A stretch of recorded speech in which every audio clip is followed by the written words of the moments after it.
se nos repite una cantinela, y es que dicen que el problema del precio de la electricidad está en los impuestos. Y nada más lejos de la realidad. El problema de la factura eléctrica está en los costes. Y esos costes son los que decía que parecían la fórmula de la Coca-Cola, que no se sabe muy bien cómo se generan,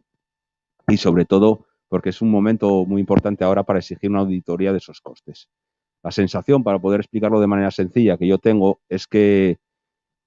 pagamos el precio de la luz al precio de la energía más cara que entra en el sistema. Es decir, es como si vamos a un supermercado, compramos el pan, los yogures y la leche,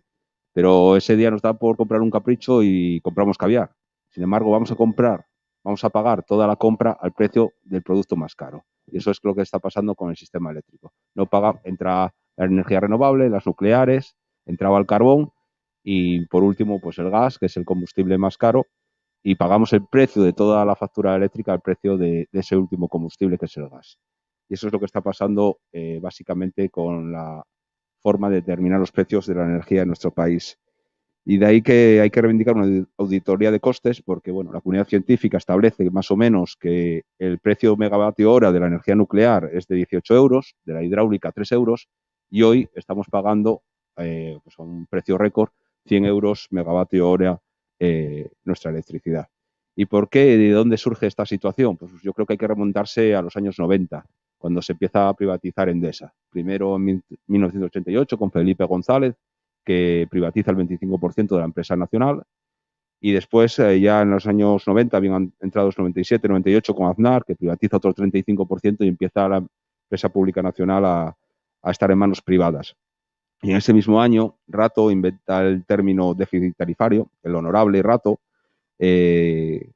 inventa ese término déficit tarifario supuestamente para pagar a las empresas las inversiones del sector, que tienen que ser, pues evidentemente, millonarias. Lo que pasa es que ya la Comisión Nacional de Energía determinó que en el año 2006 ya estaría amortizado, pagado, pues esas inversiones, y sin embargo 15 años después pues seguimos pagando una factura, ese concepto, con un resultado que es que va a ese beneficio de manera pura y dura a las cuentas de resultados de las grandes eléctricas que controlan el sistema, que sabéis que en nuestro país ese oligopolio son 5 empresas básicamente,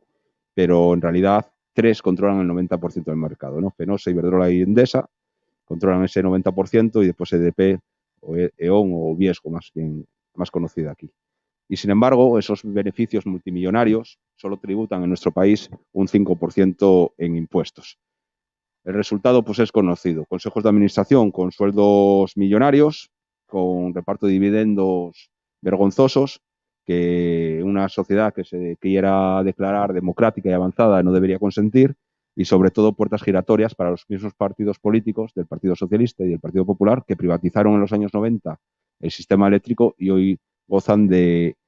esos privilegios de reparto de dividendos obscenos. Y por lo tanto, por eso creo que estamos ante el robo del siglo, que no debemos consentir. A mí siempre me genera mucha curiosidad porque, por ejemplo, la generación eléctrica con el sistema hidráulico, el agua, que es un bien de uso público,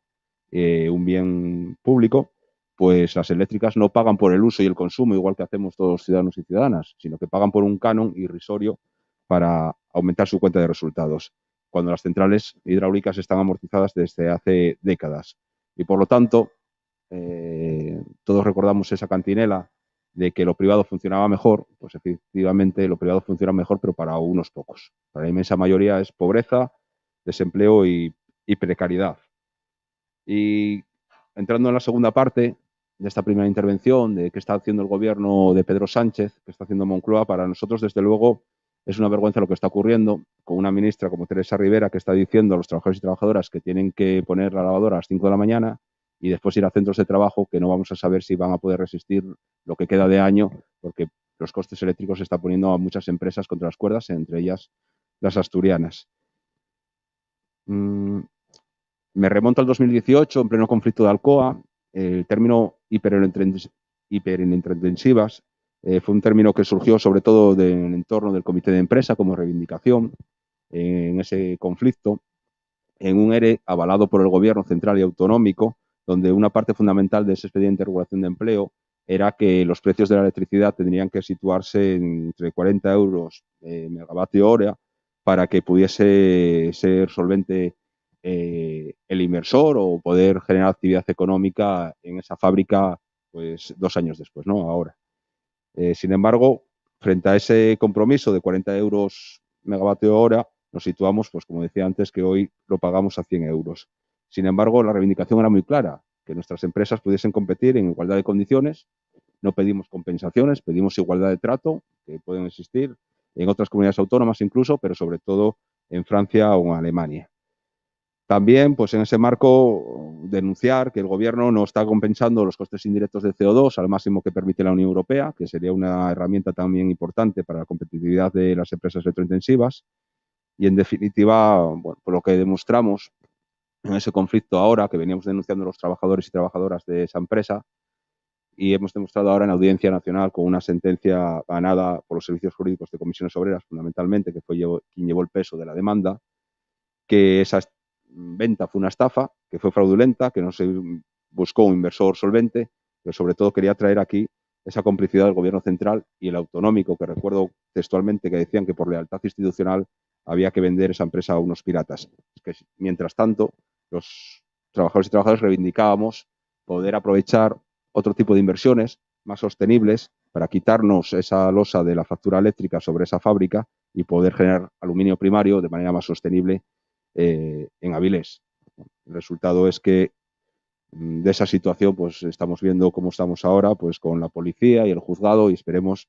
que de una vez por todas entre también la SEPI para poder controlar y reactivar esa empresa. Y la pongo como ejemplo de lo que puede pasar con otras empresas hiperelectrointensivas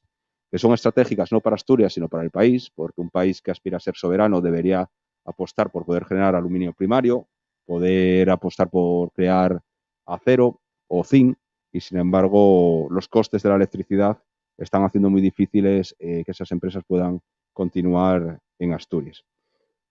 Y en definitiva, bueno, sabéis que estamos en movilizaciones, que consideramos que Asturias está en emergencia industrial,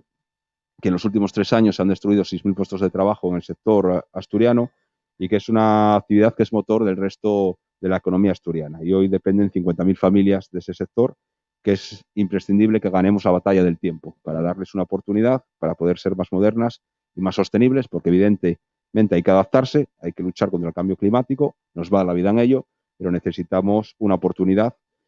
para poder seguir generando actividad económica y empleo en España, en Asturias, y no lo que está ocurriendo con la transición en estos momentos, que al menos en Asturias para nosotros no es justa, es propaganda, es publicidad, y simplemente la deberían llamar lo que es, hasta la fecha, una reconversión, porque se están produciendo cierres y despidos sin alternativas ni para los trabajadores, ni para las trabajadoras, ni para las comarcas mineras o las comarcas donde están asentadas este tipo de empresas.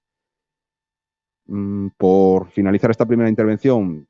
la segunda derivada, evidentemente, es la pobreza energética en los hogares. Yo creo que a nadie se le escapa que la electricidad no es un bien de lujo, que es un bien de primera necesidad. Por lo tanto, saludar la iniciativa de que se disminuya el IVA del 21% al 10%, si bien reclamar que no sea de manera temporal, sino que sea de manera permanente. Y además, junto con eso, pues hay que también valorar positivamente la puesta en marcha del ingreso mínimo vital, fundamental para poder proteger a las personas más vulnerables, y denunciar a la vez pues que aún no está llegando a las familias por unas trabas burocráticas innecesarias que están arrinconando esta medida que debería ser muy importante en estos meses de necesidad. También la reivindicación de subir el salario mínimo interprofesional al 60% del salario medio de la Unión Europea, o apostar por un bono social pues más potente, más audaz, más amplio, para poder llegar a otros colectivos con más necesidades, y reivindicar que la medida necesaria que durante el COVID se ha impuesto de no cortar suministros a las personas más vulnerables, pues que pase de esa medida temporal a ser una medida permanente. Y finalizo. Luego, nosotros lo que estamos reivindicando es que Teresa Rivera deje de ser fuerte con los débiles, que deje de ser fuerte con los trabajadores y trabajadoras, y que sea fuerte con los consejos de administración de las eléctricas, que no esté a su servicio, sino que esté al servicio de los ciudadanos y ciudadanas que hemos confiado muy mayoritariamente un gobierno plural de la izquierda, que nosotros saludamos, que es bueno para el país, pero es bueno si cumple sus compromisos con los trabajadores y trabajadoras y sus compromisos electorales, porque un gobierno que no cumple sus compromisos electorales con la gente que ha confiado en él, pues tiene fecha de caducidad.